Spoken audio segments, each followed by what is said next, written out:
stage now. Well, thank you so much for having me. And all of the hackers did hear me go on yesterday all about FEM and all about the open data hacks. So I would encourage anyone who didn't see yesterday's talks to go ahead to YouTube and take a look at some of the presentations because a lot of them were conceptual, will give you a lot of ideas of the types of things you could build on Filecoin Virtual Machine, Interplanetary Consensus, and all of the other great sponsors like Fleek and Tableland. Um, I hope I'm not missing one. Maybe I am. I do apologize. So yeah, I would encourage if you guys are looking for concepts or ideas of what type of app to build, yesterday's sessions were really good towards that. Yeah. Okay, should I get started with this talk? Yes, sir, the stage is yours. For everyone wondering on how you can sort of access the previous sessions that were host, go on to the hackathon page and DoraHacks, and you have a schedule over there. The schedule on the details page, you have your schedule. Um, just sort of, feel free to browse through all the existing workshops that have already been recorded and put online. Yeah, Robert, on to you. Amazing. So this talk will be a little different. I am going to actually walk through some documentation that we have published rather than show slides or do some live coding.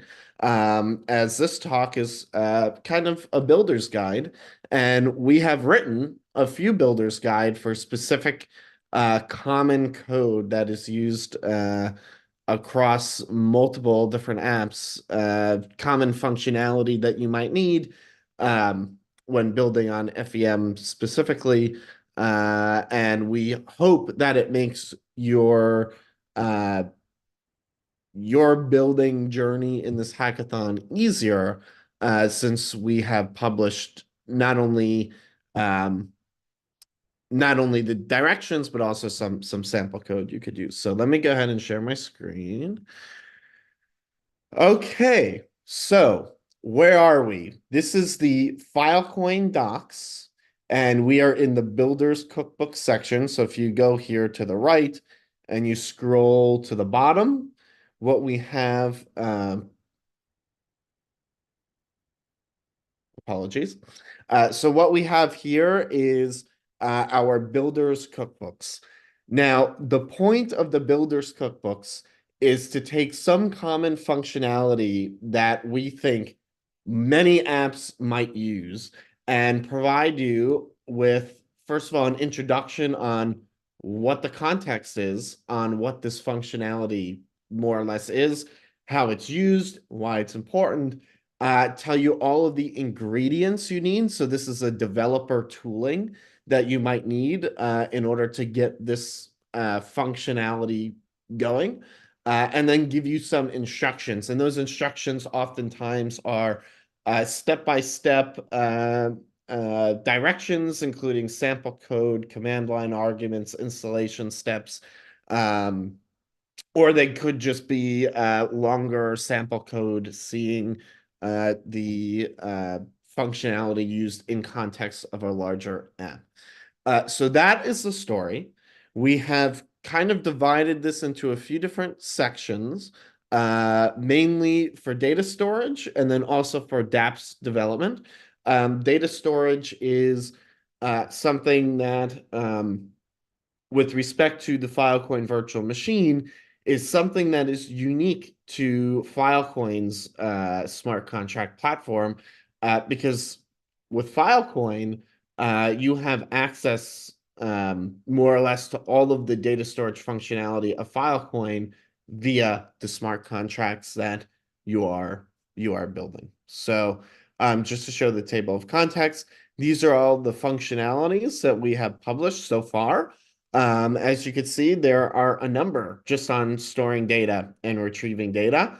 And there's also some very interesting material on data privacy and access control. And then with respect to developing apps, We have a number of cookbooks for querying chain data, listening to smart contract events, dealing with oracles. By the way, the currently published Oracle doc um, is will be updated within the next few days. So the current version is not. Don't look at the current version. Do look at the future versions. We'll post in the Telegram when that's updated. Cross-chain bridges, decentralized databases. There's some really good material in here. And basically, this is a unique section of the documentation. Normally, these would be in tutorial sections, but given the fact that this has become so standardized, we have basically just pulled already published materials from other tutorials and added them to the documentation. So that's really where this cookbook concept comes from. Okay, so why don't we jump right in and we'll just walk through each of these. So the first is storing data. And you can imagine there are a number of considerations you might want to have. As you can see, there are 6 different cookbooks on this one page. So the first thing you may want to do when going to store data through a Filecoin virtual machine smart contract, or even just doing it on Filecoin, is you're going to have to prepare your data for Filecoin storage. And this is to get your data in the right format to be content addressed and be handled by the storage providers. There are all of these kind of concepts here that I won't go into in the interest of time, but are explained in the Filecoin documentation. We have ingredients here. We'll explain to you exactly what you need in order to achieve preparing your data for Filecoin storage. And then naturally, we have the instructions, which will give you the step-by-step guide on how to do this. So with respect to this set of instructions, this is more or less, there are some options here. So you are welcome to use the option that works best for you. The first is to use the FEM data depot, obviously coming from the FEM DX team. This is what we recommend. But nonetheless, you do have other options like using the Web3 storage IPFS car file library or uploading to IPFS desktop. Okay, so once your data is prepared for storage, you might want to actually store this data somewhere. And there are a number of ways to do this. The first method worth mentioning is storing a large data set using a smart contract. And more or less, this is a direct deal making using a smart contract uh, uh, process, so to say. Why do I say that? Well, in Filecoin, if you go back in the docs, you're going to find out about something called a sector. And a sector is a fundamental unit of data storage on Filecoin. Now, they happen to be the size of 32 gigabytes. Now, I don't know if any of you have ever saved a photo to your cell phone, but you could imagine a single file is not going to take up 32 gigabytes. In fact, some phones don't even have 32 gigabytes of data storage. So for that reason, we have multiple methods of storing data. The storing large data with a smart contract is intended to handle large data sets. And then we'll talk later about dealing with smaller data sets that don't fill up a sector. So when I say large data sets, I mean those that fill up at least one sector. Um, uh, we'll talk later in a little bit, literally in 2 minutes, about dealing with smaller data sets and how you can aggregate those together in order to get multiple data sets that will fill up a sector and that will entice the storage provider to actually take your deal. But with respect to the storing large data using the smart contracts, we have the client contract is the main ingredient here, and you can see the links for this right here in the cookbook. And basically what we have in the instructions is exactly what you need in order to make a deal proposal through a smart contract. So this is the sample code. You're welcome to use it and make modifications as you see fit. The full tutorial can actually be found at this link here. So in the interest of time, I won't be walking through as if this is a full tutorial, but you are welcome to use this code and check out the tutorial here. Okay. Storing small data with storage on-ramps. So this is one option for storing small data. In this case, Lighthouse is the option here. So if you go to lighthouse.storage, you'll be able to learn all about how you could get the Lighthouse SDK imported to your project, and also what smart contracts you might need to use to submit and process storage deal aggregation requests. And then the instructions basically explain how to store data using the Lighthouse SDK. First, you would create an account with Lighthouse and install the Lighthouse SDK in your project with this command right here. And then you would do the data storage using the Lighthouse smart contract. The sample code is found here, and the tutorial can be found here. Okay. Managing storage deals with RAS. So this is that R means multiple things. It could mean replication, renewal, or repair as a service. But this is a service provided for data stored in storage deals on the Filecoin network. Naturally, you can imagine if you just totally conceptual, let's just say hypothetically, you store data at one Filecoin storage provider, but you're worried about them going offline, you might want to replicate that data on another storage provider very easily. Let's say you have your data stored on a storage provider and your deal, remember, deals are time limited, your deal's running out. Let's say you want to renew the deal automatically.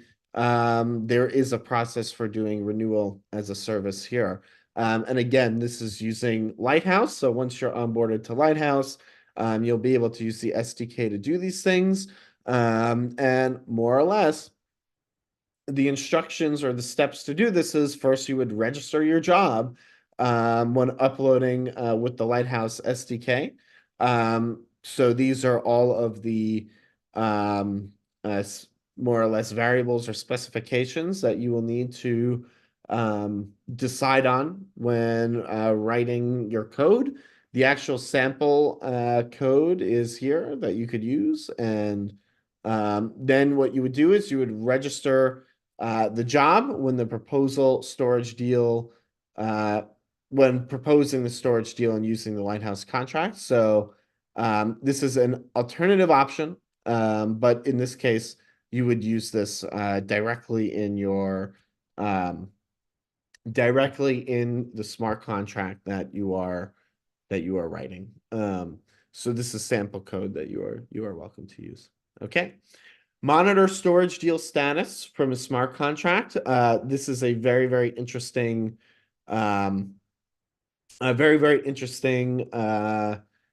way to be able to track whether or not a storage deal is happening. You could imagine there are many use cases where you might want to build an app as to whether or not a storage deal is still, some status about the storage deal is what it is. One example, which I'll show in the dApps section, happens to be about insurance contracts and writing an insurance contract all around the status of a deal, which is a very, very interesting use case. So Naturally, in this case, we're using the Filecoin Solidity library and the market API from the Filecoin Solidity library. In this case, we have the deal bounty contract, more or less is a way to monitor the status of a Filecoin storage deal.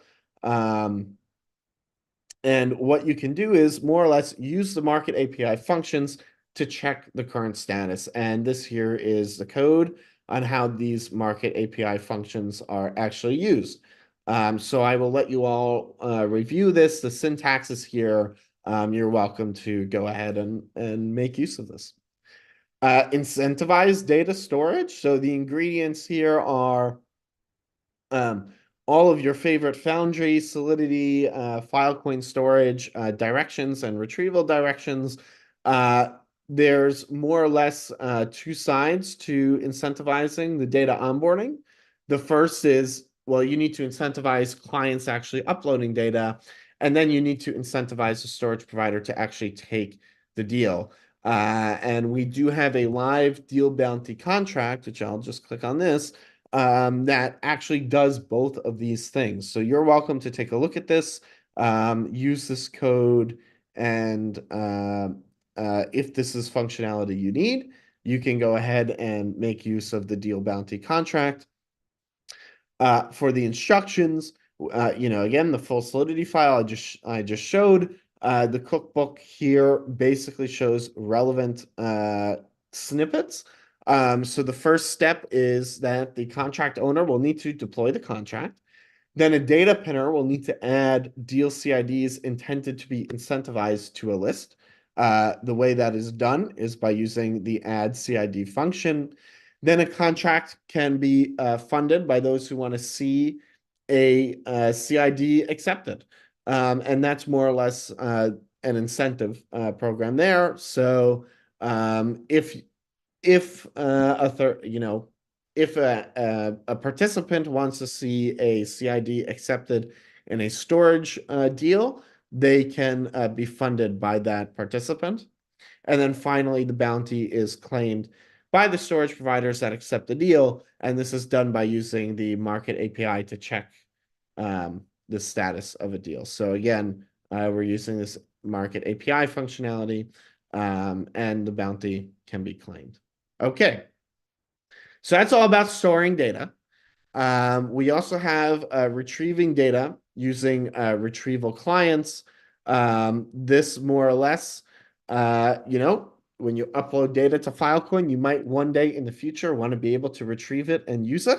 And so there is a basic process here that involves making retrieval requests to service to storage providers who initially store that data using either a content ID or a storage deal ID. With a given CID, so all you need to do is know the CID of the file you want to retrieve. Again, CID is your content address. This is a unique identifier for each file. And more or less the ingredients here are these kind of this tool called Lassie, which optimizes for the most efficient available retrieval protocols. GoCar, which is a content addressable archive utility. And finally, Saturn, which is a Web3 content delivery network on Filecoin's retrieval market. So the instructions are first retrieving content with Lassie. Really, these are options, by the way. So the first option is retrieving content with Lassie. This is going to fetch content in the content addressable archive forms, these car file forms. So basically here we have your command line arguments to be able to run Lassie, and then you can use the Lassie library directly in your code in order to achieve this.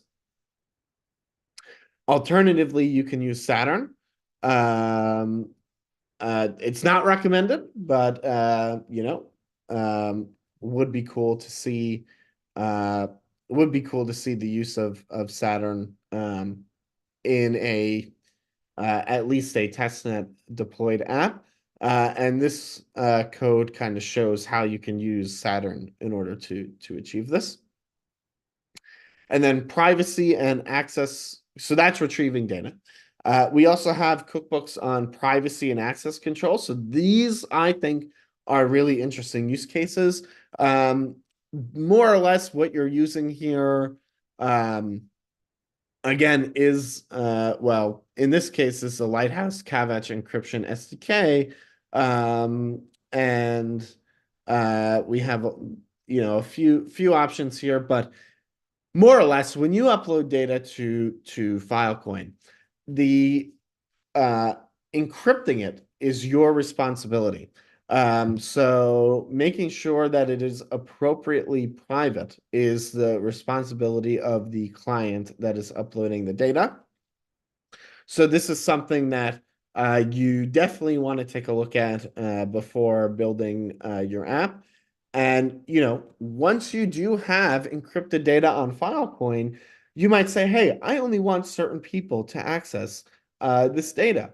And for that reason, there are methods for doing access control of the data that are stored with Filecoin. So who's allowed to actually retrieve this data is at issue. This Kavach encryption SDK by Lighthouse, it is included in the Lighthouse SDK by default, but this is a very easy way to do this. So naturally, this is example code of using that SDK. And so for that, simply use the syntax and edit your variables accordingly. Filecoins can also be encrypted with MetaMask in your browser application. So this is an example using Lighthouse SDK, not necessarily the Kavach SDK, but the Lighthouse SDK in a React app. And again, you can see all the functionality and variables you might need to change. I'm going to skip this, but you could also encrypt simple JSON and text files that you store on IPFS and Filecoin using Lighthouse as well. And then, yes, okay, so you might want to gate access your data set. Lighthouse enables this as well. So these are all the variables that you're going to have to change, but naturally, we have the sample code here and all of the different methods for which you might be able to gate access your files. So the first is NFT-based access. Basically, if they own an NFT of a given ERC 721 contract, they will be able to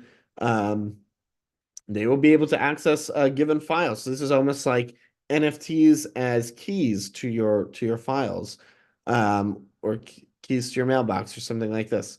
The second is by doing a custom contract. And the third method is simply to check whether the user has a given native token or enough of a native token to be able to access the data. Why might you want to do this? Well, hey, that data set might be pay to access. So before you let anyone access, you want to check to make sure that they have enough ETH in their wallet, or enough of any crypto in their wallet. In this case, Filecoin, naturally. This is an ETH example. Please excuse me, but more or less, you might want to check that before you enable them accessing a data set so that they can issue the right transaction. And then finally, you can do it via block height. So maybe you don't want to release a file until a certain period in time. You would calculate, relative to where the current block height is, what point and when you want to release a given data set, what block number is needed to release that data. You would just calculate that and use this syntax. Okay. So I only have a few minutes left. We have the chain data query cookbook. I will just quickly mention what you're capable of doing here. I think at this point, we kind of get the idea of what these cookbooks do for you. So what's the functionality here? Okay. connecting to Filecoin networks via public RPC nodes. We have some ingredients. The glyph nodes and ethers.js will help you make this happen. And naturally, we just have the instructions here from ethers.js to establish a connection with a public Filecoin node provided by glyph. Listen to smart contract events. This, again, is done by glyph nodes, and this is the sample or done using glyph nodes and ethers.js. Basically, here you are listening to smart contract events, and you are getting this information, and this allows you to then take some further action based on what events happen. Filter smart contract events. Again, these are all glyph nodes and ethers.js. This is a sample code here. More or less, you connect to the glyph node, create a filter to list all. In this case, this is an example. List all wrapped fill token transfers from your address and execute that filter to look back 2,000 blocks to find a matched transaction list. So this is a very interesting data science functionality that you might want to use. Okay. Again, oracles, right now on the documentation, it needs to be updated. For oracles, we recommend you go to Teller. And they have both price feed and Filecoin data oracles. So this is very, very interesting. And they also have here an example of an insurance use case where more or less an insurance system is built around using the Filecoin data oracle here. So I encourage you guys to check this out, and this cookbook will be updated momentarily. Cross-chain bridges. Naturally, we have Axelar is one of the options, and this also is going to be updated with the Seller update as well. There's some very interesting work that Seller has done on cross-chain bridges. We have Seller is here, but we have an update to the Seller section that is coming. But nonetheless, doing cross-chain bridges, there are two options. I would encourage you, in the interest of time, to walk through these very, very interesting options that are outlined in the cookbook here. And then finally, decentralized database. More or less, we have Tableland, the RAS Starter Kit, and Open Zeppelin as the ingredients. I do apologize, I'm up against time, but if you want to learn all about how to store data using Tableland, which is a decentralized database built on the SQLite engine, this is a cookbook for you. So with that, I think I'm out of time. So I just want to thank everyone so much for watching the talk. I hope this was helpful, and I'll hand it off to the next speaker. Thank you so much, everyone. Yeah. Thanks a lot, Robert. And yeah, for everyone watching, that was the third and the last workshop series for today. We have successfully wrapped day 2 of the workshop series. We also have a series of workshops lined up for tomorrow around the same time.